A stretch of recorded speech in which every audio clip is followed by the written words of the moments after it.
Puji Tuhan, selamat malam kaum wanita Deborah yang dikasihi oleh Tuhan Yesus Kristus. Tidak terasa kita sudah di hari Senin kembali. Kita akan sama-sama mengikuti ibadah kaum wanita dari rumah masing-masing. Kita akan sama-sama berdoa sebelum saya bagikan firman Tuhan.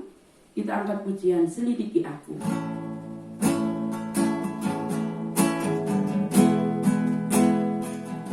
Selidiki aku, lihat hatiku, apakah ku sungguh mengasihimu, Yesus.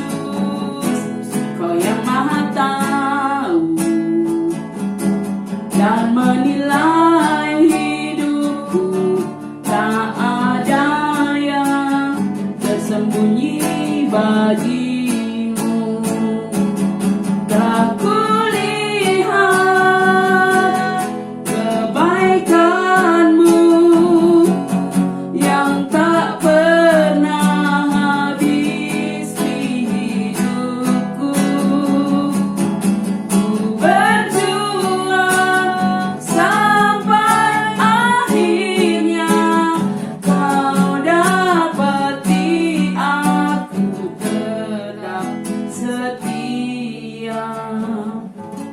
Banyak Tuhan, kembali kami datang kepadamu.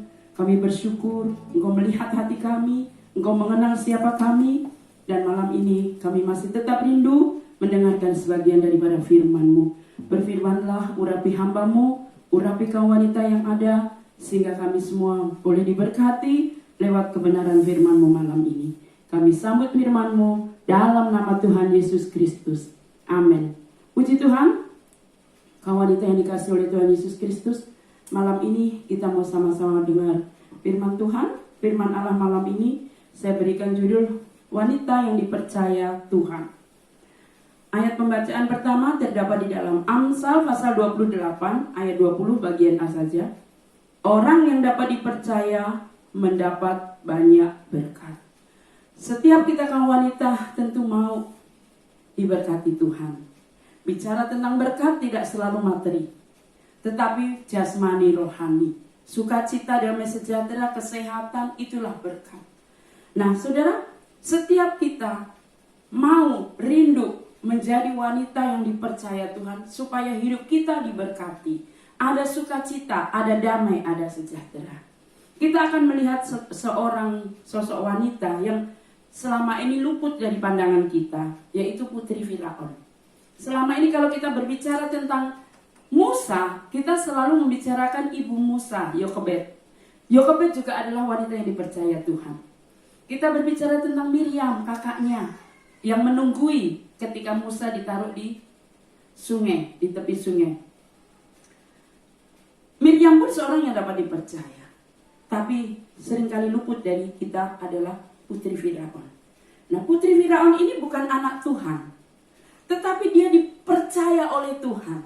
Tentu ada satu kepribadian yang luar biasa yang dimiliki oleh Putri Firaun, sehingga dia dipercaya oleh Tuhan. Kalau saya ajak ibu-ibu membuka di dalam kitab Keluaran pasal 2 ayat yang ke-6. Keluaran pasal 2 ayat 6, demikian firman Tuhan.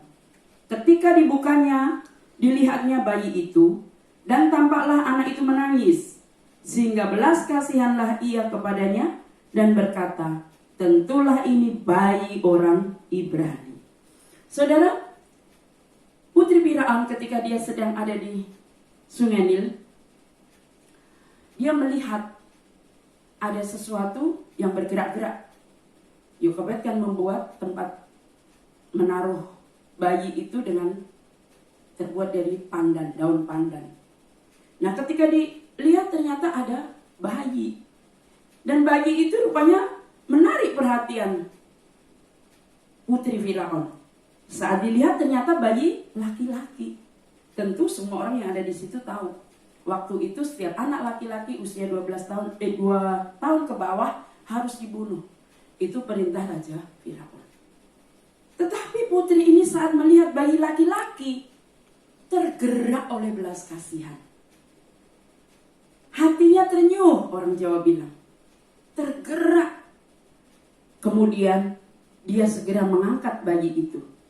mengeluarkan, menariknya dari air. Coba bayangkan kalau bayi itu tidak ditarik keluar dari air, bisa jadi bayi itu hanyut. Ya, bisa jadi dia diterkam oleh binatang dan sebagainya. Tapi karena ada belas kasihan, langsung digendong itu bayi. Nah, kalau kau wanita mau menjadi pribadi yang dipercaya Tuhan, kita sudah ikut Tuhan bertahun-tahun, masihkah ada belas kasihan itu tinggal dalam hidup kita?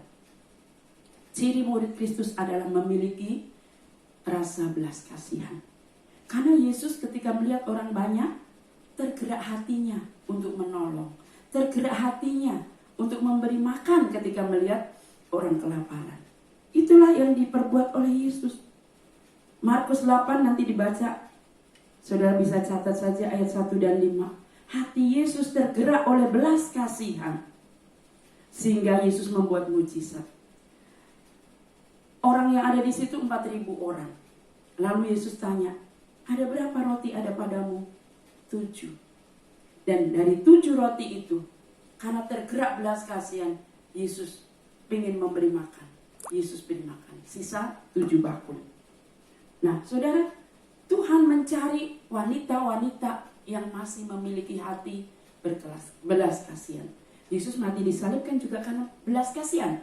Dia gak mau melihat saudara dan saya dihukum, masuk neraka. Hati yang berbelas kasihan. Jadi kalau mau jadi wanita yang dipercaya Tuhan, satu, miliki hati yang memiliki belas kasihan. Yang kedua, Keluaran 2 ayat 6 tadi dikatakan, tentulah ini bayi orang Ibrani. Berarti beda suku, beda kasta. Tetapi putri Firaun tidak memandang itu. Dia tahu itu orang Ibrani, bayi orang Ibrani, tapi dia tetap menggendongnya. Dia tetap ingin mengangkatnya. Bahkan dia punya niat untuk mengangkatnya menjadi anak angkat. Saudara, sebagai wanita, Tuhan mau supaya kita pun tidak pandang bulu saat menolong orang, saat berbelas kasihan. Entah itu suku apa, bangsa apa, agama apa. Yesus dia datang kepada dunia ini, bukan kepada orang Kristen saja. Yesus berbelas kasihan kepada dunia ini. Kan di dalam Yohanes 3, karena begitu besar kasih Allah akan dunia ini, sehingga diberikannya anaknya yang tunggal. Jadi saudaraku yang saya kasih dalam Tuhan, kalau kita mau menolong, berteman, bergaul dengan orang, jangan kita pandang bulu. Apalagi mau menolong. Diceritakan kan, putri Firaun ini mau menolong seorang anak bayi. Tentu dia anak orang Ibrani. Jadi saudara, mari jangan kita pilih-pilih juga, ini kaya, ini miskin. Lalu ada kelompok-kelompok, si kaya, si miskin dan sebagainya. Kita harus berbelas kasihan itu kepada semua orang. Jangan pandang bulu. Samuel, nabi aja pernah terjebak kan waktu dia mau memilih pengganti Raja Saul. Dia pergi ke rumah ayahnya Daud. Lalu semua kakak-kakaknya Daud sudah keluar. Dia bilang, oh ini karena tinggi besar. Anak-anak Isai itu semua kan sekolah militer. Terjebak. Ternyata Tuhan bilang, bukan itu semua. Nah, apa kamu masih punya satu anak lagi? Masih. Dia ada mengembalakan domba. Waktu Daud datang, ternyata kecil. Beda dengan kakak-kakaknya, gak masuk hitungan. Tapi Tuhan bilang, itu yang harus kau urapi. Tuhan saja gak melihat rupa, gak melihat suku, gak melihat golongan. Wanita kalau mau dipercaya Tuhan, mari kita mau mengasihi orang tanpa pandang bulu. Yang ketiga, Keluaran 2 ayat 7. Di situ dikatakan, saya baca cepat. Lalu bertanyalah kakak anak itu kepada putri Firaun, akan kupanggilkah bagi tuan putri seorang inang penyusu dari perempuan Ibrani untuk menyusukan bayi itu bagi tuan putri? Saud putri Firaun kepadanya, baiklah. Lalu pergilah gadis itu memanggil ibu bayi itu. Wanita yang dipercaya Tuhan, dia punya keputusan tidak pelin-pelan. Dia punya kemantapan dalam memutuskan sesuatu. saat dia tergerak untuk mengangkat bayi Musa itu menjadi anaknya, dia juga sudah tahu resiko-resikonya. Sehingga ketika ada seorang yang menawarkan, apa mau ku carikan penyusu bagi bayi itu? Iya, saya mau. Kan ya nggak perlu tanya ke dayang-dayangnya, saya ambil nggak ya? Nanti bagaimana ya kalau Firaun tahu nggak? Tapi karena dia yang sudah punya niat memutuskan untuk berbelas kasihan dan berbaik hati kepada seorang anak Ibrani, itulah yang dia kerjakan. Jadi saudara, wanita yang dipercaya Tuhan adalah wanita yang memiliki pribadi yang mantap, ya, tidak mudah goyah, tidak, pendiriannya teguh, tidak mudah terombang-ambing oleh angin atau kata-kata bujuk rayu. Kalau saya mau lakukan firman, ya di atas ya, tidak di atas tidak. Yang terakhir saudara, Keluaran 2 ayat 10 dikatakan, ketika anak itu telah besar, dibawanyalah kepada putri Firaun yang mengangkatnya menjadi anaknya dan menamainya Musa, sebab katanya, karena aku telah menariknya dari air. Nah, saudara, setelah anak ini agak besar, dibawa ke putri Firaun di istana. Kalau kita perhatikan pasal 2 ini, tidak ada satu orang pun yang protes saat putri Firaun membawa bayi laki-laki itu. Di sini kita lihat, putri Firaun adalah seorang yang memiliki wibawa. Karakternya kuat, pengaruhnya besar. Nah, wanita itu kan biasanya mudah panik, mudah galau. Kalau Tuhan mau pakai orang wanita yang memiliki pengaruh, memiliki wibawa. Nah, kita punya itu dari siapa? Tuhan, Roh Kudus. Kan sering kita berdoa, Tuhan berikan kami urapi dengan kuasa dan wibawa ilahi. Nah, saudara, Tuhan mampu memberikan wibawa itu kepada kita sehingga hidup kita berpengaruh kepada orang di sekeliling kita. Jangankan ibu-ibu kaum wanita, seorang anak pun kalau dia sudah percaya Tuhan Yesus, punya Tuhan yang besar dalam hidupnya, dia bisa membawa pengaruh pada orang-orang di sekitarnya. Contohnya seorang gadis yang ditawan lalu tinggal di rumah Naaman, gadis Israel. Ya, Naaman sakit kusta. Istri Naaman bersedih setiap hari. Gadis ini tanya, ada apa? Di istana itu nggak ada satupun yang tahu kalau Naaman sakit kusta, karena dia orang kaya, pejabat, ditutupin kustanya dengan mungkin pakaiannya dan sebagainya. Dia terbuka loh, istri Firaun, kepada gadis ini. Dia menceritakan bahwa Firaun sakit kusta dan gadis ini bisa nebak pasti mati. Namanya sakit kusta kan lama-lama dia akan mati, dikucilkan dan sebagainya. Gadis ini bilang apa? Kalau sudah baca di dalam 2 Raja-Raja 5 ayat 2-4.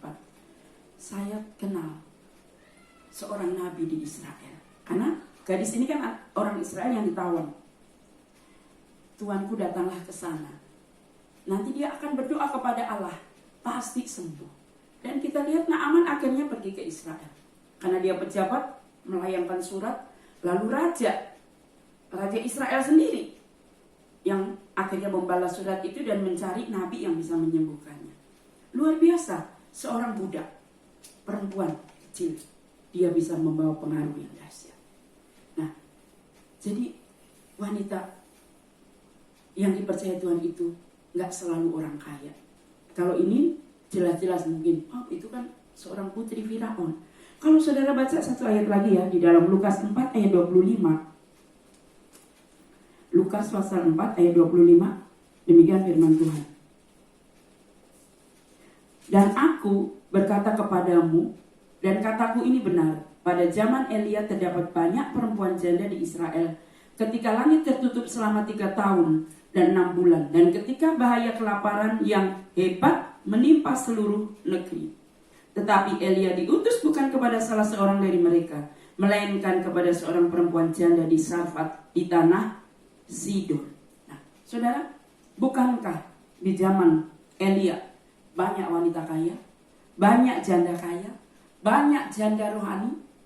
Tapi Elia justru diutus kepada janda Sarfat. Sarfat ini bukan orang yang terhitung golongan orang yang diselamatkan. Kalau saudara ingat cerita tentang seorang ibu yang datang kepada Yesus karena anaknya kerusuhan setan, Yesus bilang apa? Perempuan Kanaan tidak layak untuk mengambil remah-remah dari meja tuannya. Ya, tetapi wanita itu dengan iman yang teguh dia bilang, betul, tapi anjing pun berhak untuk mengambil remah-remah yang jatuh dari meja tuannya. Saudara, wanita-wanita ini wanita yang tadinya tidak mengenal Allahnya Israel, bukan bangsa Israel, tetapi mereka dipercaya Tuhan. Ya, kalau yang ada di Markus, akhirnya anaknya sembuh, mendapat belas kasihan Tuhan yang luar biasa, diselamatkan. Kalau ibu janda Sarfat, dia memelihara seorang nabi 3,5 tahun, bukan waktu yang singkat. Dan dia bukan orang kaya, janda miskin, cuman punya segenggam tepung, sedikit minyak. Jadi untuk dipercaya Tuhan gak perlu kita jadi kaya dulu. Ya, Tuhan melihat hati. Kenapa janda Sarfat ini dipercaya Tuhan? 1 Raja-Raja 17 ayat 12. Dia memang belum mengenal Allahnya Elia, tapi dia berkata apa? Demi Tuhan Allahmu yang hidup. Dia menyebut dengan mulut Allahnya Elia itu Allah yang hidup. Itu berarti dia percaya. Walaupun dia bukan orang Israel, dia percaya Allahnya Israel. Itulah yang membuat Tuhan mempercayai wanita janda Sarfat ini untuk menjadi orang yang dipercaya, wanita yang dipercaya. Nah, saudara, selain itu wanita janda ini juga optimis, sama seperti putri Firaun, optimis. Dia nggak berpikir nanti bagaimana. Ya, putri Firaun, kalau kita pikir hebat sekali, saya aja berpikir, kok dia nggak takut dimarahin raja, ya kan? Kok dia nggak takut digosipin oleh rakyatnya, oleh dayang-dayangnya, kan pasti, loh ini kan orang Ibrani, nanti resikonya apa enggak? Dia beroptimis bahwa ketika dia memelihara umat Tuhan, pasti itu ada pertolongan yang daripada Tuhan. Juga janda itu cuma tepung sedikit, minyak sedikit, dia optimis. Kalau dia menolong Allahnya Elia, punya Allah yang hidup. Kalau Elia bilang kata Allahku, kan Elia bilang berikan aku, dia nurut, dia optimis. Karena firman Tuhan itu ya dan amin. Percaya sungguh bulat kepada firman Tuhan. Nah, saudaraku yang saya kasih di dalam Tuhan, firman Allah tidak saya panjangkan, tapi biarlah pada malam hari ini firman ini mengingatkan kepada kita. Kalau kita mau dipakai Tuhan, gak perlu menunggu menjadi putri Firaun. Seorang ibu janda Sarfat yang sederhana pun bisa dipakai Tuhan. Karena apa? Karena mempercayai Allah yang hidup. Bahkan dalam keadaan kurang, kita bisa jadi berkat. Jangan tunggu masalah selesai, baru kita berpikir untuk berbuat sesuatu yang bisa dipercaya Tuhan. Tetapi justru dalam masalah pun kita bisa melakukan sesuatu. Itulah wanita yang dipercaya Tuhan. Ibu janda itu dalam masalah loh. Kan dia makan, lalu dia mau mati sama anaknya. Dan gak ada makanan lagi. Tapi dia optimis. Saat dia melakukan firman, pasti ada jalan keluar. Kalau orang luar Israel saja, di luar anak Tuhan saja, akhirnya menjadi percaya Tuhan saat belajar mempercayai Tuhan. Apalagi kau wanita, saudara dan saya, kita yang sudah lama iring dan mengikut Tuhan. Percayalah, kalau Filipi 4 ayat 13 berkata, segala perkara dapat kutanggung di dalam Dia yang memberi kekuatan kepadaku. Tuhan saja yang akan memampukan kita, sehingga kita boleh menjadi wanita-wanita yang dipercaya Tuhan. Puji Tuhan, demikian firman Tuhan. Mari kita berdoa. Terima kasih Tuhan buat firman-Mu malam ini. Tanamkan firman-Mu dalam hati kami. Ajar kami wanita untuk menjadi wanita yang dipercaya Tuhan. Boleh menjadi berkat dalam situasi keadaan kami apapun. Kami tetap mencintai Tuhan, mengasihi Tuhan, melakukan firman. Sehingga kami senantiasa ada di hati Tuhan. Karena kami adalah orang-orang yang dipercaya Tuhan. Berkati semua kawan wanita Deborah yang ada. Yang sakit sembuhkan, yang susah hiburkan. Yang ada jalan buntu Tuhan buka jalan. Sehingga kami semua boleh diberkati oleh Tuhan Yesus Kristus. Dalam nama Yesus kami berdoa. Amin.